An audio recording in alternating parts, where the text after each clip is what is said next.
오늘 말씀은 에스겔 37장 1절서부터 14절입니다. 에스겔 37장 1절서부터 14절을 제가 개역 한글 성경으로 읽어드리겠습니다. 여호와께서 권능으로 내게 임하시고 그 신으로 나를 데리고 가서 골짜기 가운데 두셨는데 거기 뼈가 가득하더라. 나를 그 뼈 사방으로 지나게 하시기로 본즉 그 골짜기 지면에 뼈가 심이 많고 아주 말랐더라. 그가 내게 이르시되 인자야 이 뼈들이 능히 살겠느냐 하시기로 내가 대답하되 주 여호와여 주께서 아시나이다. 또 내게 이르시되 너는 이 모든 뼈에게 대언하여 이르기를 너희 마른 뼈들아 여호와의 말씀을 들을지어다. 주 여호와께서 이 뼈들에게 말씀하시기를 내가 생기로 너희에게 들어가게 하리니 너희가 살리라. 너희 위에 힘줄을 두고 살을 입히고 가죽으로 덮고 너희 속에 생기를 두리니 너희가 살리라. 또 나를 여호와인 줄 알리라 하셨다 하라. 이에 내가 명을 쫓아 대언하니 대언할 때에 소리가 나고 움직이더니 이 뼈 저 뼈가 들어맞아서 뼈들이 서로 연락하더라. 내가 또 보니 그 뼈에 힘줄이 생기고 살이 오르며 그 위에 가죽이 덮이나 그 속에 생기는 없더라. 또 내게 이르시되 인자야 너는 생기를 향하여 대언하라. 생기에게 대언하여 이르기를 주 여호와의 말씀에 생기야 사방에서부터 와서 이 사망을 당한 자에게 붙어서 살게 하라 하셨다 하라. 이에 내가 그 명대로 대언하였더니 생기가 그들에게 들어가매 그들이 곧 살아 일어나서 서는데 극히 큰 군대더라. 또 내게 이르시되 인자야 이 뼈들은 이스라엘 온 족속이라.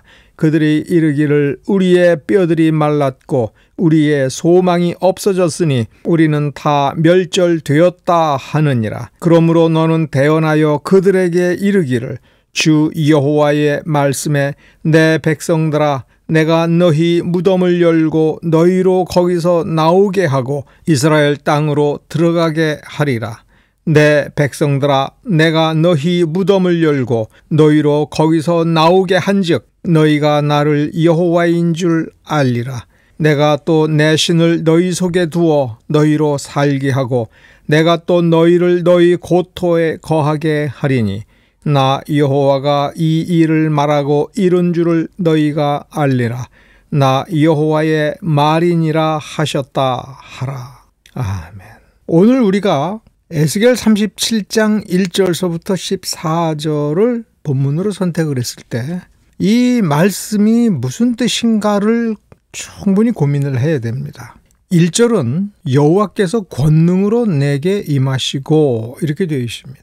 여호와께서 내게 임하시는데 그냥 오셔도 놀라운 일이지만 그분이 내게 힘이 되어주시고 그래서 내게 힘이 있다. 얼마나 좋습니까? 여호와께서 권능으로 내게 임하시고 라고 하는 것을 나를 중심으로 생각하면 여호와께서 내게 힘을 주셨다. 권능을 주셨다. 이런 뜻이죠. 11절에 주목해서 보면 이스라엘 족속이다. 이 뼈들은 이스라엘 족속이다. 그런데 왜 뼈냐 하면 족속이 이스라엘 민족이 그들이 스스로 말하기를 우리는 소망이 없다. 우리는 다 멸절되었다. 우리는 다 죽었다. 우리는 바짝 말라버렸다. 살아있어도 살아있는 게 아니다. 이게 우리다. 이렇게 한탄하기에 하나님께서 그래 맞다라고 하면서 보여준 거예요. 중요한 것은 우리가 눈치를 채야 되는 건 그들이 이르기를이에요.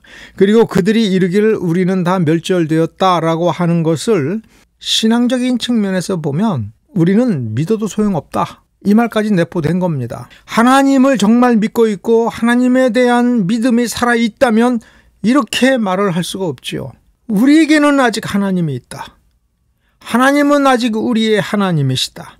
하나님이 먼저 우리를 사랑하시고 우리를 택하셨기 없기 때문에 우리가 비록 이렇게 벌을 받아도 하나님은 우리를 버리지 아니하신다. 그것이 그분의 속성이며 우리에게 주신 약속이다. 이렇게 믿고 있는 그 믿음이 스며들어가야 되겠죠. 그런데 그들 가슴 속에서 나오는 이 말, 우리는 소망이 없어졌다. 우리는 다 멸절되었다.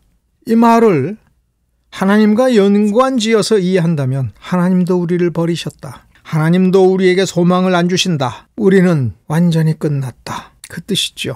1절로 돌아가 보겠습니다. 여호와께서 권능으로 내게 임하셨다. 이 말씀의 의미를 파악하는 것이 에스겔서를 이해하는 겁니다. 아무것도 소망이 없을 때 마찬가지인 한 사람 에스겔에 하나님께서 임하신 겁니다. 그런데 뭐로 임하셨어요? 권능으로 임하셨다. 개역 성경은 굉장히 번역이 잘 되어 있습니다. 이 번역을 놓고 원문을 찾아본 어떤 사람 혹은 영어 성경을 본 사람은 이게 하나님의 손이다. 주의 손이 내게 임하시고 그래서 그 손이 나를 붙잡아서 이 골짜기로 데려가는 이 환상이다. 이렇게 이야기하면서 이것을 하나의 스토리로 희망을 주기 위하여 이런 식의 작품을 썼다. 이렇게 문학적으로 이해하려고 해서는 안 됩니다. 그건 신앙이 아닙니다. 그는 아직 하나님을 제대로 만나보지 못한 겁니다. 하나님의 살아계심을 경험해야 됩니다. 하나님의 살아계심을 부인할 수 없는 사실로서 확인하고 그 삶을 살아봐야 됩니다. 그렇게 살아보지 않는 믿음은 믿을 수 없는 믿음입니다. 왜 믿느냐라고 할 때에 믿음은 복받으니까 믿지요. 이렇게 얘기해서는 그건 아직 성경에서 말하는 믿음을 제대로 모르는 겁니다. 하나님을 정말 만나보았다라고 하는 그 만남이 있어야 됩니다. 그런데 하나님을 만나보니 어떤 분이냐라고 할 때 글쎄요, 어떻게 생겼는지 제가 어떻게 설명을 할까요? 하나님은 영이신데 이것이 아닙니다. 하나님의 생김새가 중요한 것이 아닙니다. 진짜 하나님이 가지신 진짜 능력이라고 하는 것을 경험해보는 그 경지, 힘이 가장 중요한 것이죠. 오늘 본문은 그걸 얘기하려고 하는 겁니다. 하나님을 만나보니 귀신이 쫓겨나거나 하는 그게 본질이 아니라 그 본질은 하나님의 능력을 경험해보는 겁니다. 하나님의 능력이 이런 거구나라고 하는 거를 아는 겁니다. 근데 12절에 보면 내가 너희 무덤을 열고 너희로 거기서 나오게 하고 이스라엘 땅으로 들어가게 하리라 할 때에 중요한 건 이 사건들, 이 3단계로 나아가는 이 사건들에서 핵심은 하나님께서 능력을 베푸신다. 하나님께서 능력을 베푸시는 방법을 보십시오. 더 이상 산 사람이라고 말할 수 없는 그들에게 무엇가 주어져야 돼요? 생기가 주어져야겠죠. 왜 생기라고 얘기하는지를 이해하셔야 됩니다. 죽은 상태를 생각해 보면 생명이 돌아오게 하는 거죠. 그런데 생명이 돌아온다고 그의 삶이 행복해지는 게 아니죠. 호흡이 돌아온다고 해서 그의 인생이 즐거운 게 아니죠. 어떤 어려움 속에서도 그 어려움을 극복해내고 지치지 않고 참된 행복을 누리려면 호흡이 돌아오고 그래서 숨을 쉬고 심장이 뛰고 그래서 생명이 아직 꺼지지 않았구나, 생명이 돌아왔구나, 살아있구나가 아니라 힘차게 살아가도록 해야죠. 본문의 문맥에서 이 생기는 무덤을 열고 거기서 나오게 하면 나오는 거죠. 무덤 바깥으로 걸어 나가는 것이고 자기 삶으로 돌아가는 것이고 자기 땅으로 돌아가서 자기 땅을 일구고 거기에서 농작물을 키우고 양을 키우고 결혼하고 자식을 낳고 키우는 생명의 활동, 생활을 하는 데까지 나아가서 아버지의 역할을 하고 자식의 역할을 하고 남편 구실을 하는 데까지 나아가는 거죠. 이 모든 것을 무난하게 완전하게 행할 수 있는 힘이 있는 그 생명으로 돌아오는 것, 삶으로 돌아오는 것, 누가 하게 한다고요? 하나님이 하게 하는 것입니다. 그러므로 하나님께서 무엇으로 임하셔야 돼요? 여호와께서 권능으로 내게 임하시고, 이 한글 개역 성경은 이렇게 기가 막히게 번역이 잘 되어 있습니다. 원래 히브리 단어가 워낙 고대 언어이기 때문에 지금 우리의 기준으로는 참 여러 가지 뜻으로도 번역이 됩니다. 문자 그대로 보면 손이다라는 말입니다.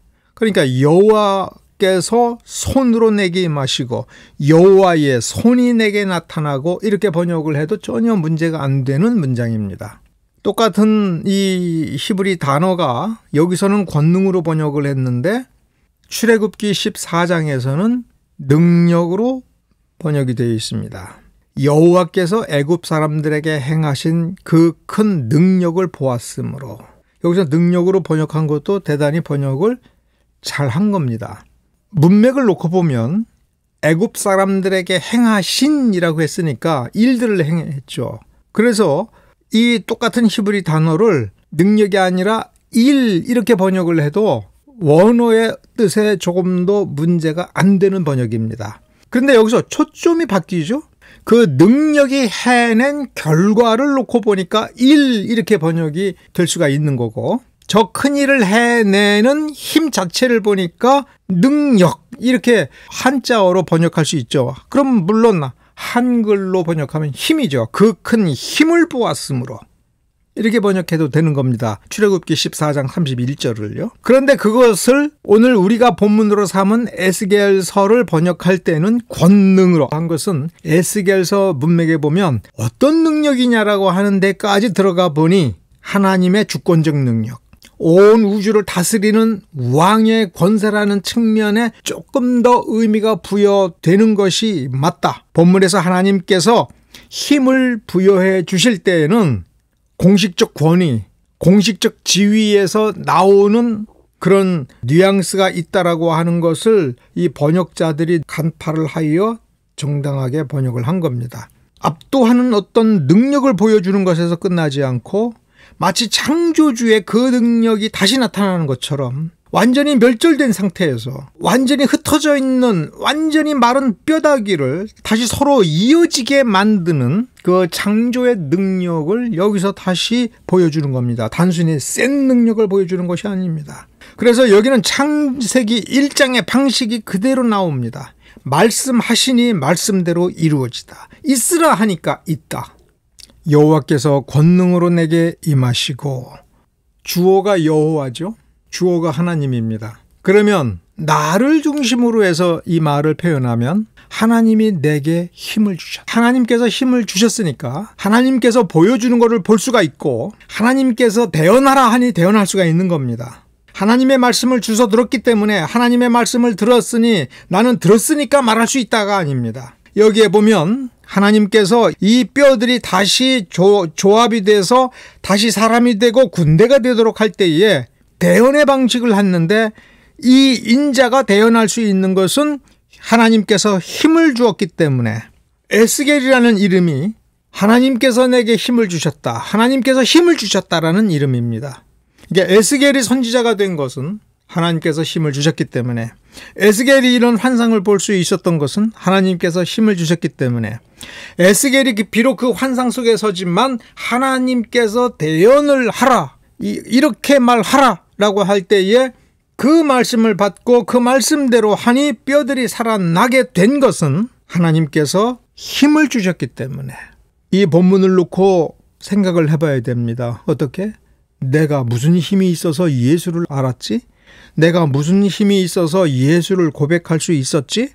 내가 무슨 힘이 있어서 유혹을 떨쳐버리고 예수를 믿겠습니다. 나를 구원하여 주시옵소서. 나를 구원해 주셨군요. 내가 찬양 드리겠습니다. 뿐만 아니라 내가 무슨 힘이 있어서 무슨 능력으로 이렇게 하나님을 찬양하고 예배를 드릴 수 있었는가 할 때에 내게 힘을 주셨기 때문에, 내게 힘을 주셨기 때문에 오늘 나는 그 힘을 가지고 산다. 이게 신자 아닙니까? 내가 어떻게 거듭났는가? 이 본문 말씀대로 하나님께서 힘을 주셨기 때문에. 그러면 하나님께서 힘을 주실 때에 어떻게 주신 겁니까? 오늘 본문이 우리에게 보여주는 건 하나님께서 말씀으로 주시는 겁니다. 말씀을 주셨는데 말씀대로 하니 그것이 이루어지는 겁니다. 우리는 어디서 힘을 찾아야 됩니까? 말씀에서 찾아야 됩니다. 그렇게 감동을 누가 주는 겁니까? 말씀이 주는 것이고 성령이 이 말씀에서 역사하는 것입니다. 여호와께서 권능으로 내게 임하시고 그 신으로 나를 데리고 가서 이렇게 대언하라는 말씀을 주셨으니 삼위일체 하나님이 여기 다 나오는 겁니다. 하나님 아버지께서 속으로 여호와께서 그런 절차로 이 뼈들을 다시 사람 되게 하겠다. 그래서 사람으로서의 군대로서의 역할을 충실히 잘 해내는 진정한 군대로 만들겠다. 그런 생각을 가지고 계시는 거죠. 그러면 우리가 이렇게 또 생각을 해봐야 됩니다. 대언자가 없으면 하나님이 못하시나? 여호와께서 권능으로 내게 임하시고 라고 할 때 여호와께서 내게 힘을 주셨다 이렇게 번역해도 이해해도 되는 것인데 그 힘이 어디서 온 것이겠습니까? 여호와 바깥에서 어디서 가져다가 주워다가 얻어다가 준 것이겠습니까? 여호와 그 자체가 모든 힘의 원천이며 능력의 원천입니다. 여호와 그 자체가 그 힘을 가지고 그 힘을 발휘할 때에 어디서 그 힘이 나오는 것입니까? 하나님의 생각 그 자체가 힘인 것입니다. 하나님의 생각 그 자체가 권능인 겁니다. 하나님의 생각 그 자체가 주권인 것입니다. 이렇게 하겠다라고 할 때 누가 그 생각을 막겠으며 누가 그 생각을 바꾸어 놓겠으며 누가 그 생각을 꺾겠습니까? 하나님께서 생각을 하셨는데 아직 힘을 구하지 못해서 나는 내 생각대로 못하겠다 이렇게 하시는 분입니까? 그렇지 않다라고 하는 것을 우리는 성경에서 발견하고 우리가 겪은 하나님이 그런 분이다라는 고백 때문에 우리는 오늘 우리 본문의 말씀이 우리에게 보여주는 것이 사실이다라고 하는 것을 믿습니다. 만일 우리가 이것을 경험하지 못했으면 어떻게 해야 되겠습니까? 여기 써 있는 대로 믿어야 됩니다. 우리는 기도해야 됩니다. 여기 써 있는 대로 여기 이 문장에 기록되어 있는 이대로 하나님께서 원래 이런 분이시다라고 하는 것을 이 본문에서 발견하고 이 본문에서 만날 수 있게 해달라고 우리는 기도해야 됩니다. 왜냐하면 이 성경은 유일하게 하나님을 알 수 있는 유일한 도구이기 때문에 그렇습니다.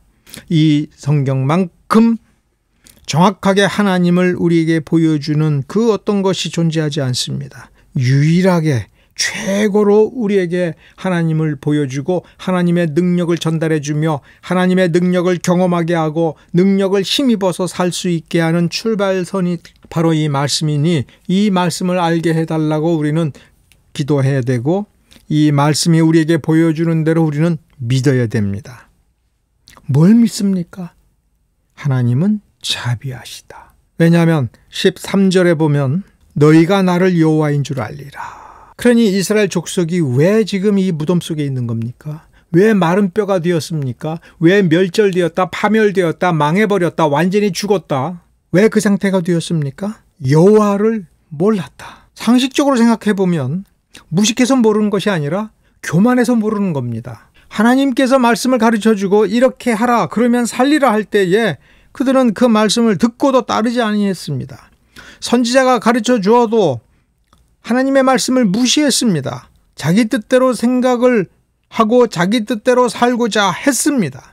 그러니 하나님을 모르는 겁니다. 하나님을 안다라고 한다면 정말 참으로 안다면 자기 뜻대로 하지 않았죠. 거꾸로 다시 반복해서 얘기하면 하나님을 나의 하나님으로 섬깁니다. 세상에 하나님 같은 분은 없습니다라고 하면서 그러나 실제로 행동하는 것을 보니 자기 뜻대로 하고 자기 생각대로 하면 누구 힘으로 사는 겁니까? 자기 힘으로 사는 겁니다. 나는 전적으로 하나님을 의지해요. 하나님께 다 맡겼습니다. 하나님 뜻대로 하시옵소서. 나는 순종합니다 하고서는 돌아서서 자기 뜻대로 한다면 누구 힘으로 사는 거냐고요. 그럼 자기 힘으로 살다가 지금 망해버린 겁니다. 망해버리고 생각해보니 우리가 믿어도 소용이 없구나. 하나님이 계시다면 그 하나님이 우리를 버렸구나. 지금 그렇게 한탄한다는 겁니다. 그러니까 하나님을 아는 겁니까?